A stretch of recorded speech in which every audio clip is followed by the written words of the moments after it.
If you're a business owner, freelancer, or 1099 who has been telling yourself that home ownership is not affordable right now, I want to spend the next few minutes showing you why that might not be true.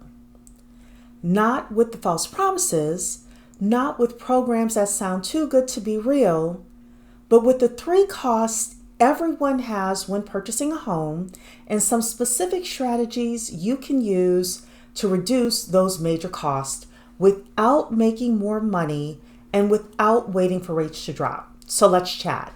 Here is something most buyers do not understand. When you buy a home, there are 3 major costs involved: your down payment, your closing costs, and your monthly payment. Most people exclusively focus on the down payment and think that if they do not have 20% saved, they can't buy. That myth is costing many people years of their life and thousands of dollars in missing equity. What I want to show you today is that each of these 3 costs actually have a lever, and when you know how to pull the right levers for your situation, you can engineer affordability instead of just hoping for it. So let me walk you through all 3. Lever number 1 is down payment. I want to dispel a quick myth here. Some people come to me and ask me about USDA loans. And when I ask them, why do you want to do that? They say it's because they don't have a down payment. But USDA loans require you to buy in certain rural areas, and they also reduce your purchasing power. There are better ways to maintain your purchasing power and take care of that down payment. If you're not active or retired military, the next best option is the Maryland Mortgage Program. It's the state-sponsored down payment assistance program that can cover your down payment and sometimes even part of your closing costs, depending on your income and the purchase price of the home you're getting. I know what you may be thinking. You're thinking, this is just for low-income buyers, right? No. Let me give you an example. If you live here in Harford County, where I live, for example, and you're buying in 2026, the income limit can go up to $191,940. And the purchase price of the house can be as high as $955,922. So there's flexibility there. The program allows you to have a second lien on your property for 30 years. However, you're not charged interest and you don't have to make any monthly payments. The only time any money is due is if you refinance or sell the property over that 30-year period. The first cost is down payment again, and the second cost is the closing costs.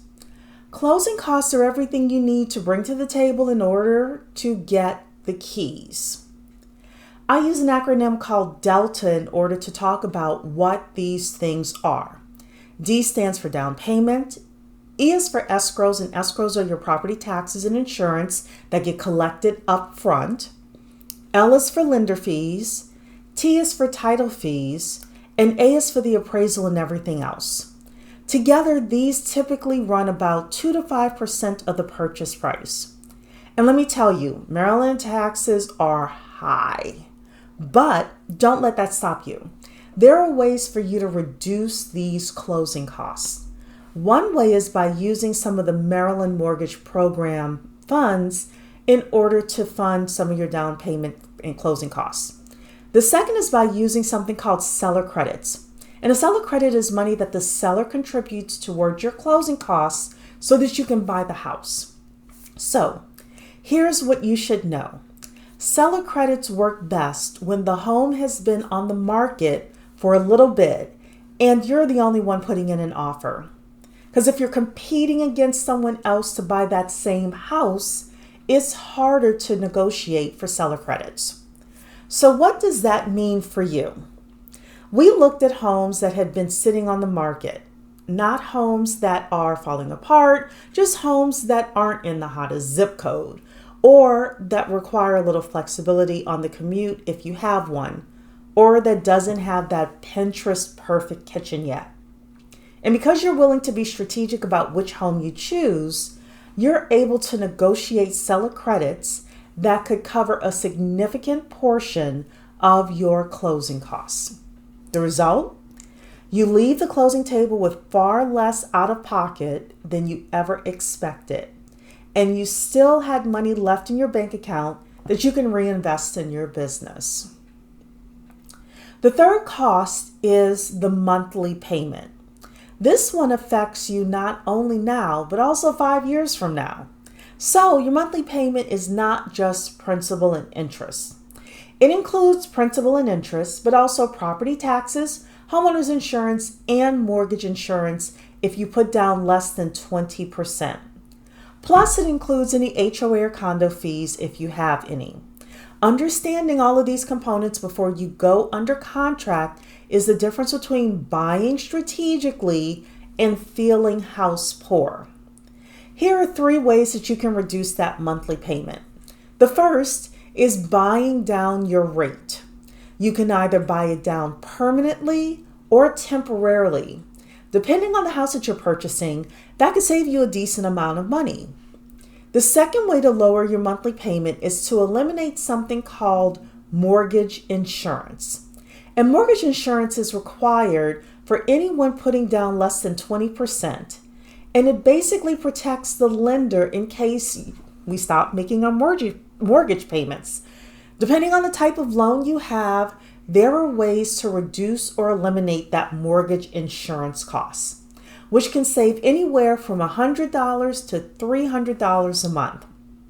Imagine saving $300 a month on your mortgage.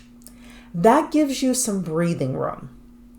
The third way to reduce your monthly payment is house hacking. And as a business owner, you'll probably use one room as that home office. But what if you rented out the basement? Or what if you rented out another room in your house and brought in some extra funds that way? Just be careful though, because in Maryland is a tenant-friendly state. I do recommend that you talk to a real estate attorney and know your rights. But house hacking is the fastest way to turn a home that feels unaffordable to one that cash flows. Let me tell you what this looked like in real life with a client whom I will call Monica. So Monica came to me, she was ready to buy. She made decent income in her business. She had some debt, including student loans, and she had savings. But she didn't feel like she had enough, and she didn't feel comfortable with the large down payment and the big closing cost check that she would need. So she was nervous about feeling house poor, which is totally understandable. So we sat down, we went over down payment, closing costs, and monthly payment. We found a home around $375,000 that had been on the market long enough for the seller to be motivated. We used the Maryland mortgage program to cover her down payment and part of her closing costs. We negotiated some additional seller credits to cover more of her closing costs. And when we structured the loan, her monthly payment was something she could genuinely afford without holding her breath every month. So, Monica bought her home without feeling house poor. She still had savings in the bank after closing, and she texted me 3 months later to tell me she could not believe how much she had been overthinking the whole process. That is what the right strategy does. It does not just get you into a home, it gets you into a home with confidence. I want to be honest with you about one thing before we close out, because I honestly believe this is more important than just a good sales pitch. Affordable homeownership is real, and these strategies work, but they do not mean buying a home with zero cost out of pocket and a rock bottom monthly payment, because that version of homeownership is not realistic. And any lender who promises it to you without qualifications, just not being straight with you. You'll need some money to get to the closing table. You'll also understand that seller credits are not guaranteed, and down payment assistance does have income and purchase price limits. And the Maryland Mortgage Program does require that you present your last 3 years of taxes, so you need to get that done. There is no wrong choice here. There is only the right choice for your specific situation. And figuring out that right choice is exactly what the first conversation with me is for. So if you're an entrepreneur or a freelancer who is ready to stop waiting and start building, and you want a complete framework I just walked you through in a format where you can take notes and come back to me, I call it the Affordable Home Ownership Playbook. It walks you through all three affordability levers, the comparison chart showing you exactly how different loan programs can affect your monthly payment, and the next steps to get your consultation scheduled. So you can download it for free at my website, ChereeTheMoneyLady.com. And if you are ready to have that first conversation, the one where we review your situation, then text the number that's pinned in the comment section. No documents are needed. I'm not going to pressure you. I'm just going to work with you on getting clarity. Thanks so much, and I look forward to working with you.